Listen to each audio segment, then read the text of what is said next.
In this question, we're going to look at a box, or we're told a box is pulled by a force of 5 newtons.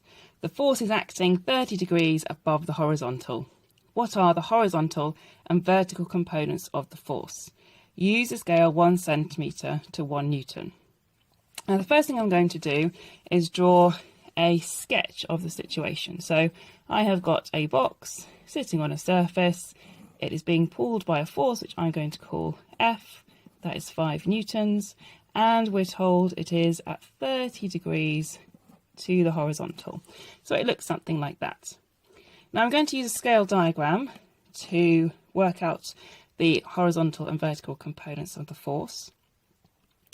And to do that, I'm going to start off by just drawing a straight line here. And when I'm working out these vertical and horizontal components, I'm only going to be drawing the force itself. I'm not going to worry about drawing the box. Okay, now I've got my horizontal line here. I'm going to draw a little dot there. And that's just for a reference point. So I'm going to now put in my force, which is at 30 degrees to this horizontal line.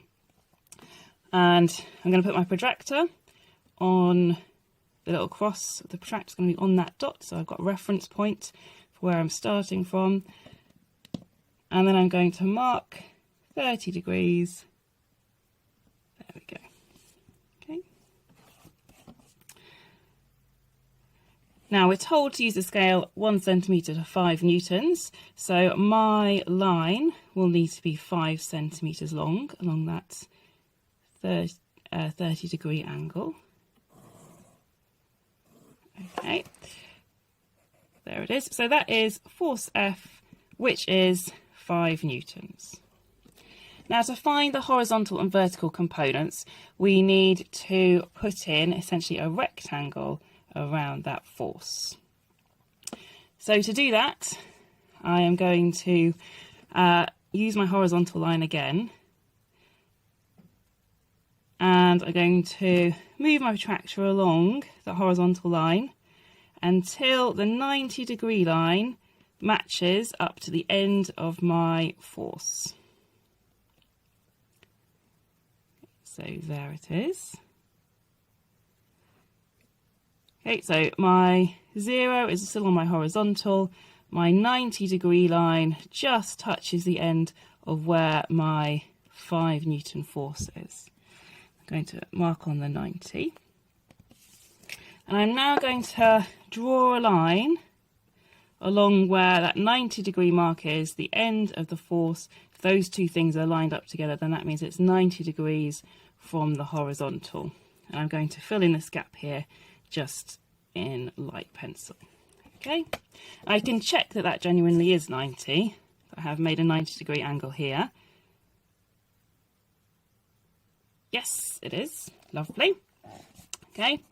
And I now have I put it in with a ruler.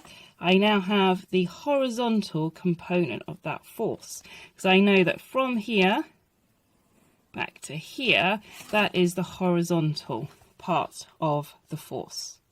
I need to know the vertical part, and that would be here. It's going to be that length, but I'm going to put it in over here. So to draw that in, I am going to start by drawing a line that is 90 degrees from the horizontal here.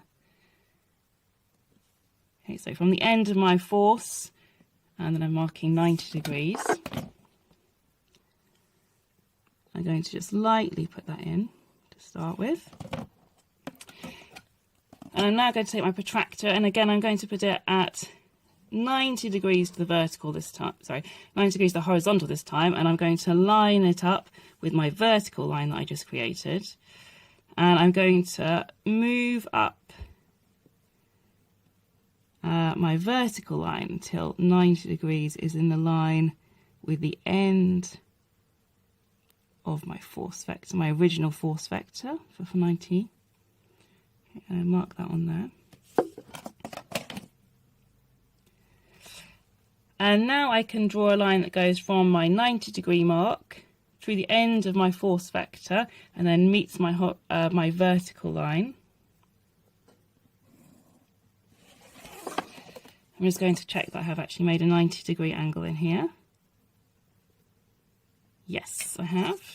Okay, and now I can put in my vertical component, which is from the bottom of the force vector up to where those two lines meet at 90 degrees there. So now I have, this is F vertical, and this is F horizontal. So I have my vertical component of the force and my horizontal component of the force. And I can find the values of those things by measuring. So the vertical component, that is 2.5 centimeters long.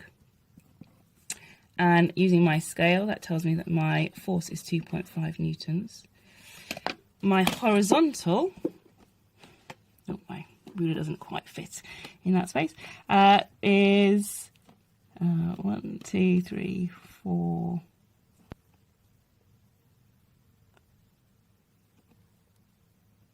4.4 centimeters, which would give me a force of 4.4 newtons.